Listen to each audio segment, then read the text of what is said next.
حلوين. بصوا يا حبايب قلبي، ادينا جبنا التوم اهوت. يلا جيبوه بقى وبسرعه اعملوه قبل ما الايه يغلى. الموسم بتاعه اهو دلوقتي. انا بجيبه وبشيله من السنه للسنه. بصوا مش قادره اقول لكم بتحفظيه ازاي اهو. اديني جبته ونضفته ورحت حاطه عليه ملح وحاطه عليه نقطه زيت عشان تحفظه. بصوا يا حبايب قلبي، شايفين عامل ازاي؟ ما شاء الله يفتح النفس ازاي. بصوا شايفين جميل اهو.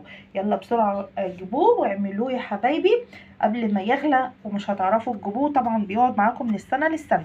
انا جبته وخلصته، وادي الاكياس اللي انا عبيتها. ادي الاكياس يا حبايب قلبي، شايفين اهو. كل كيس عندك علبه اعمليها في علبه عادي براحتك. عندك برطمانات، الحاجه الوحيده اللي بتتحط في الفريزر البرطمانات الازاز اللي فيها التوم، وسبحان الله ما بتتكسرش. يلا بسرعه يا حبايب قلبي جربوها بسرعه قوي. ما تنسوش بقى اللايك والشير وسبسكرايب.